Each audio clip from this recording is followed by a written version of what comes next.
ಇಲ್ಲಿ ವೈದ್ಯರ ನಿರ್ಲಕ್ಷ್ಯ ಎದ್ದು ಕಾಣ್ತಾ ಇದೆ. ಯಾಕಂದ್ರೆ ಮಗುಗೊಂದು ಸಣ್ಣ ಮೈನರ್ ಅದು ಫ್ರಾಕ್ಚರ್ ಆಗಿರೋದು. ಬಲಗಾಲ ಕಿರುಬೆರಳಿನ ಹಿಂಭಾಗ ಟೈಲ್ಸ್ ಬಿದ್ದು ಅದು ಫ್ರಾಕ್ಚರ್ ಆಗಿದೆ. ತಕ್ಷಣ ಅವರು ಮಳವಳ್ಳಿಗೆ ಹೋಗಿದ್ದಾರೆ. ಮಳವಳ್ಳಿಯಲ್ಲಿ ಮೂಳೆ ಡಾಕ್ಟರ್ ಇಲ್ಲ ಅಂತ ಹೇಳಿದ್ದಾರೆ. ಮಿಮ್ಸ್ಗೆ ರೆಫರ್ ಮಾಡಿದ್ದಾರೆ. ಮಿಮ್ಸ್ಗೆ ಬಂದಿದ್ದಾರೆ.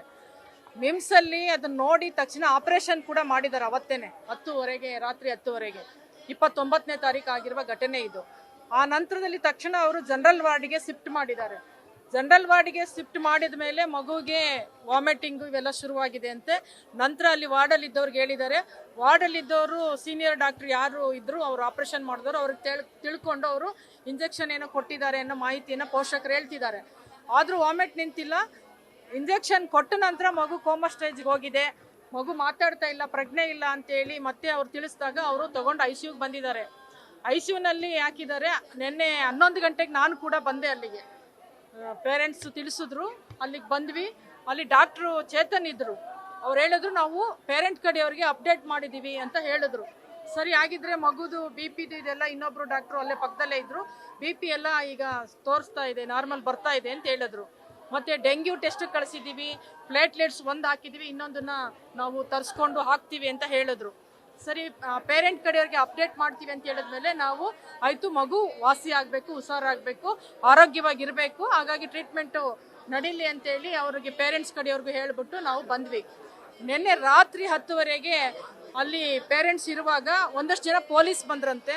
ಬಂದಾಗ ಇವರು ಯಾಕೆ ಅಂತ ಕೇಳಿದ್ದಾರೆ. ಆವಾಗ ಅವರು ಮಗು ಡೆತ್ ಆಗಿದೆ ಅಂತ ಘೋಷಣೆ ಮಾಡಿದಾರಂತೆ 10:00ನಲ್ಲಿ.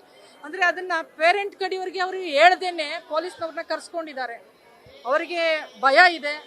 ಅವ್ರು ಕೆಲಸ ಮಾಡುವಲ್ಲಿ ವಿಫಲ ಆಗಿದ್ದಾರೆ ಪ್ರಾರಂಭದಿಂದ. ಬರೀ ICUನಲ್ಲ, ಪ್ರಾರಂಭದಿಂದ ವಿಫಲತೆ ಆಗಿದೆ.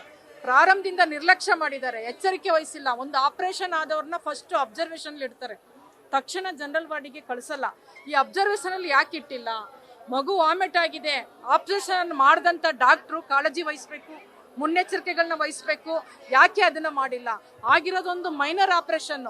ಇವತ್ತು ಮಗು ಸಾನ್ವಿ 7 ವರ್ಷದ ಪುಟ್ಟ ಮಗು ಜೀವ ಹೋಗಿದೆ.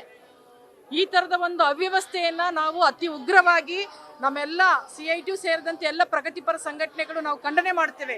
ಇಲ್ಲಿ ನಿರ್ಲಕ್ಷ್ಯ ಇದೆ.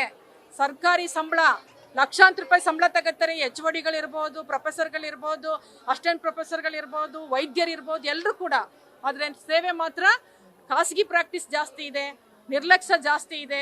ಒಂದು ಆಪರೇಷನ್ ಮಾಡೋದನ್ನ ಹೆಚ್ಚು ನಿಗಾ ವಹಿಸಿ, ಕಾಳಜಿ ವಹಿಸಿ ಅದನ್ನ ಒಂದು ವಾಸಿ ಮಾಡ್ತಕ್ಕಂಥ ಜವಾಬ್ದಾರಿ ವೈದ್ಯರದು.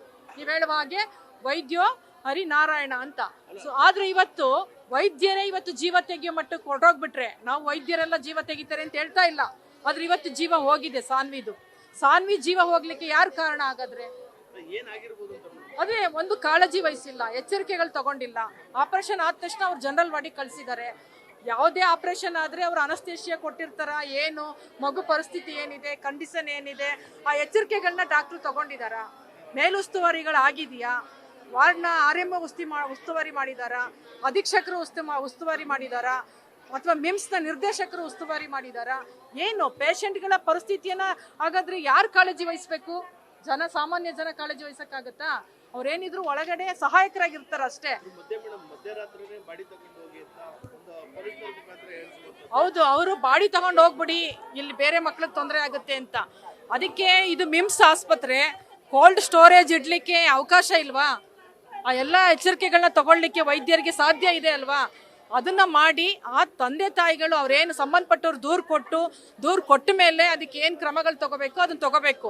ಆ ಬಾಡಿ ನಾವೀಗ ಹೇಳೋದು, ನಾವು ಜಿಲ್ಲಾಧಿಕಾರಿಯವ್ರಿಗೂ ಮಾತಾಡಿದ್ದೀವಿ, SP ಅವರು ಬರ್ತೀವಿ ಅಂತ ಹೇಳಿದ್ದಾರೆ. ನಾವು ಆರೋಗ್ಯ ಮಂತ್ರಿಯವರಿಗೆ, ಜಿಲ್ಲಾ ಉಸ್ತುವಾರಿ ಮಂತ್ರಿಗಳಿಗೆ ಹೇಳೋದೇನೆಂದ್ರೆ, ನೀವು ಈ ಸ್ಥಳಕ್ಕೆ ಬನ್ನಿ. ಯಾಕೆ ಇದು ಪದೇ ಈ ಥರದ್ದು ಆಗ್ತಾ ಇದೆ? ಮಂಡ್ಯ ಜಿಲ್ಲೆಯಲ್ಲಿ ಈ ಥರ ಜೀವ ತೆಗೆಯುವ ಕೆಲಸಗಳು ಯಾಕೆ ಆಗ್ತಾ ಇದೆ? ಒಂದು ಸೇವಾ ಬದ್ಧತೆ ಇಲ್ಲದೆ ಇರೋದು, ನಿಷ್ಠೆ ಇಲ್ಲದೆ ಇರೋದು, ಕರ್ತವ್ಯ ನಿಷ್ಠೆ. ಇವತ್ತು ಕರ್ತವ್ಯ ಲೋಪ ಆಗಿರೋದ್ರಿಂದ ಜೀವ ಹೋಗಿದೆ. ಸಂಬಳ ಮಾತ್ರ ತಗೋತಾರೆ. ಇಲ್ಲಿ ರಾಜಕೀಯ ಎಂಟ್ರಿ ಆಗಿ ರಾಜಕೀಯದ ಬೆಂಬಲ ತಗೋತಾರೆ ಅವರು. ಯಾರಿಗೆ ವೈದ್ಯರ ಮೇಲೆ ಕ್ರಮ ಆಗುತ್ತೆ ಅಂದಾಗ ಅವ್ರು ಹೋಗೋದೆಲ್ಲಿ? ರಾಜಕೀಯ ಬೆಂಬಲಕ್ಕೆ ಹೋಗ್ತಾರೆ. ಆ ಥರ ಬೆಂಬಲವನ್ನ ಉಸ್ತುವಾರಿ ಮಂತ್ರಿ ಆಗ್ಲಿ, ರಾಜ್ಯದ ಮಂತ್ರಿಗಳಾಗ್ಲಿ, ಮುಖ್ಯಮಂತ್ರಿಗಳಾಗ್ಲಿ ಕೊಡಬಾರ್ದು. ಅಂಥವ್ರ ಮೇಲೆ ಕ್ರಮ ಆಗ್ಬೇಕು, ವಜಾ ಆಗ್ಬೇಕು. ಅವರು ಡ್ಯೂಟಿ ಮಾಡ್ಲಿಕ್ಕೆ ಲಾಯಕ್ ಅಲ್ಲ. ಮಗುವಿನ ಜೀವ ತೆಗಿಲಿಕ್ಕೆ ಕಾರಣ ಆಗಿದ್ದಾರೆ ಅಂದರೆ ಅವರು ಡ್ಯೂಟಿ ಮಾಡ್ಲಿಕ್ಕೆ ಲಾಯಕ್ಕಲ್ಲ. ಹಾಗಾಗಿ ಅವ್ರ ಮೇಲೆ ಕ್ರಮ ಆಗಬೇಕು ಅಂತೇಳಿ ನಮ್ಮೆಲ್ಲ ಸಂಘಟನೆಗಳು ಆಗ್ರಹಿಸ್ತೇವೆ. ಅವ್ರಿಗೆ ಒಂದು ಸೂಕ್ತ ಪರಿಹಾರ ಕೊಡಬೇಕು, ಜೊತೆಗೆ ನ್ಯಾಯ ಸಿಗಬೇಕು, ಸಮಗ್ರ ತನಿಖೆ ಆಗಬೇಕು. ಸಾನ್ವಿಯ ಸಾವಿನ ಪ್ರಕರಣ ಸಮಗ್ರ ತನಿಖೆ ಆಗಬೇಕು. ನನ್ನ ಹೆಸರು ಸಿ ಕುಮಾರಿ ಅಂತ, CITUನ ಜಿಲ್ಲಾ ಪ್ರಧಾನ ಕಾರ್ಯದರ್ಶಿ. ನಮ್ಮೊಟ್ಟಿಗೆ ಎಲ್ಲ ಕೂಲಿಕಾರ್ ಸಂಘಟನೆ, ದಲಿತ ಸಂಘಟನೆಗಳು, ರೈತ ಸಂಘಟನೆಗಳು ಎಲ್ಲವೂ ಕೂಡ ಇದ್ದೀವಿ. ನಮ್ಮ ಪ್ರಶ್ನೆ ಇಷ್ಟೇ, ಈ ಪ್ರಕರಣ ಮರುಕಳಿಸಬಾರ್ದು, ಸಮಗ್ರ ತನಿಖೆ ಆಗಬೇಕು, ಅವರಿಗೆ ಶಿಕ್ಷೆ ಆಗಬೇಕು, ವಜಾ ಮಾಡಬೇಕು, ಅವ್ರನ್ನ ಬರೀ ಅಮಾನತ್ತಲ್ಲ, ಸಂಬಂಧಪಟ್ಟ ವೈದ್ಯರನ್ನ ವಜಾ ಮಾಡಬೇಕು ಅಂತೇಳಿ ಆಗ್ರಹಿಸ್ತೇವೆ. ನ್ಯೂಸ್ ಫಸ್ಟ್, ನಿರ್ಭೀತಿಯಿಂದ ನಿಮ್ಮ ಪರವಾಗಿ.